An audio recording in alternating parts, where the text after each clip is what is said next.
جب قیامت برپا ہو جائے گی اور سب لوگوں کی روحیں بے ہوش پڑی ہوں گی، تب اللہ پاک فرمائے گا، میں ہوں جس نے دنیا کو بنایا، پھر میں نے ہی مٹایا اور میں ہی زندہ کروں گا۔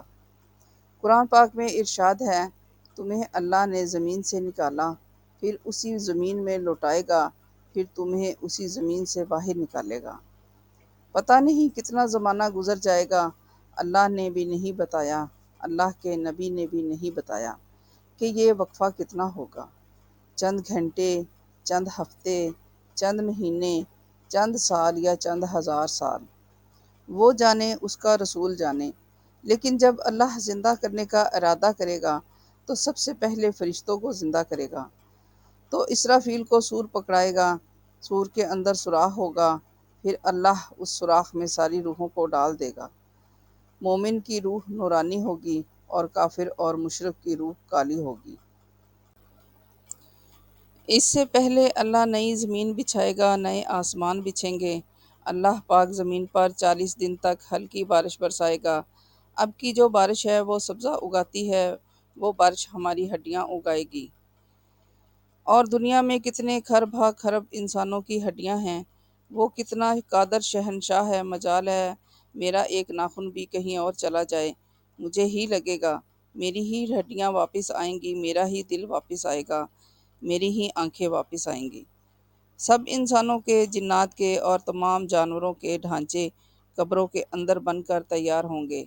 40 دن میں جب سب ڈھانچے بن کر تیار ہو جائیں گے تو اللہ تعالیٰ ان میں روحوں کو داخل کرے گا۔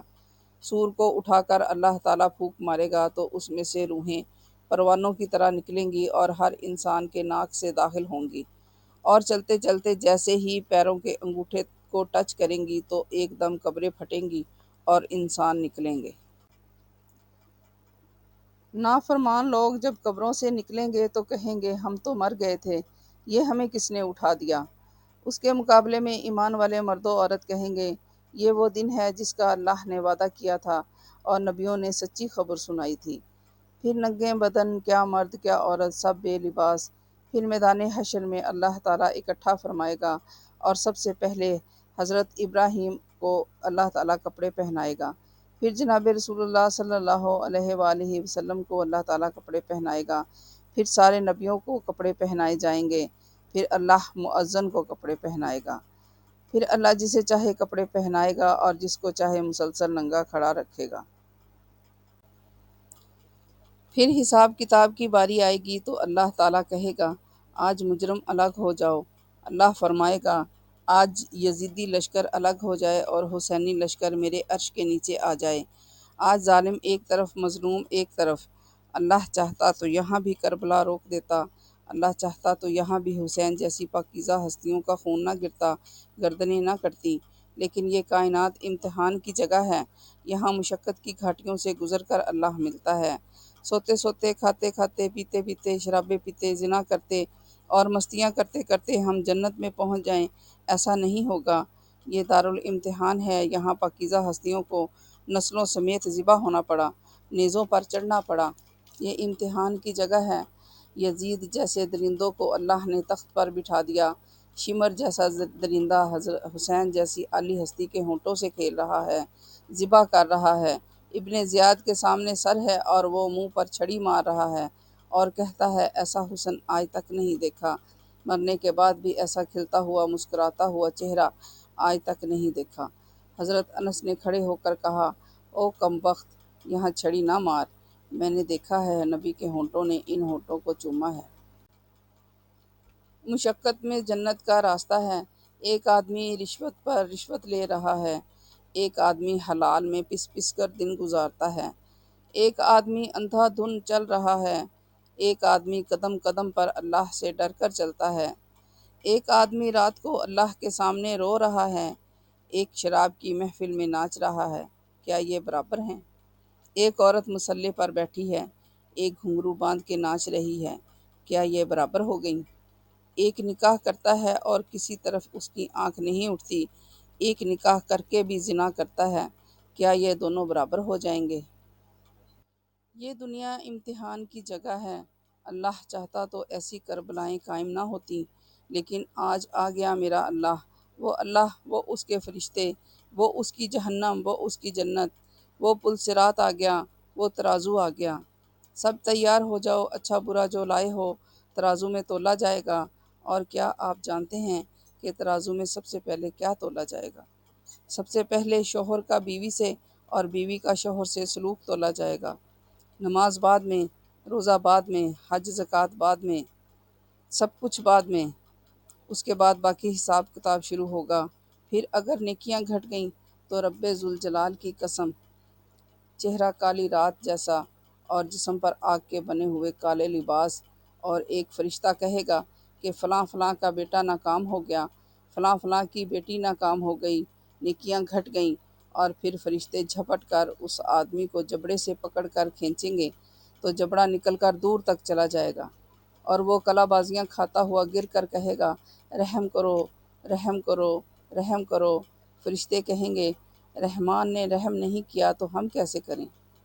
عورت کو سر کی چوٹی سے پکڑ کر جھٹکا دیں گے تو وہ دور جا کے گرے گی اور کہے گی، رحم کرو، رحم کرو، رحم کرو۔ فرشتے کہیں گے، رحمان نے رحم نہیں کیا تو ہم کیوں کریں؟ یہ سب باتیں من گھڑت نہیں ہیں، اپنے پاس سے بنائی ہوئی نہیں ہیں، یہ باتیں میرے نبی نے بتائی ہیں، وہ یہ سب کچھ دیکھ کر آئے ہیں۔ میرے نبی کا علم کتابی نہیں تھا، میرے نبی کا علم اللہ کا علم تھا جو اللہ نے براہ راست میرے نبی کے سینے پر اتارا تھا۔ وہ آدمی کہے گا، اے موت آ جا اور مجھے مار دے۔ وہ عورت بھی کہے گی کہ اے موت آ جا اور مجھے ہمیشہ کے لیے مار دے، ختم کر دے، کیونکہ جہنم کے بھڑکتے ہوئے شعلے اسے نگلنے کو تیار ہوں گے اور وہ ڈر کر موت مانگ رہے ہوں گے۔ اور اگر نیکیاں بڑھ گئیں، سبحان اللہ، ساتھ ہی اعلان ہوگا، فلاں فلاں کا بیٹا، فلاں فلاں کی بیٹی، نیکیاں بڑھ گئیں، کامیاب ہو گیا، کامیاب ہو گئی، اب کبھی ناکام نہ ہوگا، اب کبھی ناکام نہ ہوگی۔ اس اعلان کے ہوتے ہی اللہ کہے گا، میرے بندے کو، میری بندی کو جنت کے کپڑے پہناؤ۔ ان کو اللہ 100 جوڑے پہنائے گا، سر پر تاج پہنائے گا اور چہرے پر اپنے نور کی تجلی ڈالے گا، اور نامہ اعمال سیدھے ہاتھ میں دے گا تو وہ خوشی سے نعرہ لگائے گا، کیونکہ دائیں ہاتھ میں نامہ اعمال آنے کا مطلب ہے ہمیشہ ہمیشہ کی جنت، ہمیشہ کی زندگی۔ ناکام ہونے والے پوچھیں گے، تم کیسے کامیاب ہو گئے؟ ارے میرے بھائی، ارے میری بہن، تم نے اتنا بڑا پیپر کیسے حل کر لیا؟ تو وہ جواب دیں گے، مجھے پتا تھا میں نے پیپر دینا ہے، میں نے حساب دینا ہے، میں تیاری کرتا رہا، میں تیاری کرتی رہی۔ دنیا کی رنگینیوں نے مجھے دھوکے میں نہ ڈالا، آزمائشوں کی بھٹیوں نے مجھے کندن بنا دیا، ٹھوکروں نے مجھے استقامت سے نوازا، اور آج یہ میری کامیابی ہے۔ اور اوپر سے اللہ کی آواز آئے گی، میرے بندے کو خوبصورت زندگی کی مبارک دو، تم نے دنیا میں مجھے خوش کر دیا، میں نے آخرت میں جنت دے کر تمہیں خوش کر دیا، جاؤ آج کے بعد تم جنت میں ہمیشہ رہو گے۔ اور ناکام ہونے والوں کو پہلے جہنم کا لباس پہنایا جائے گا جو کہ لوہے کا ہوگا، آگ کے جوتے پہنائے جائیں گے، اور ان کے منہ میں، جسم پر، سب جگہ آگ ہی آگ ہوگی۔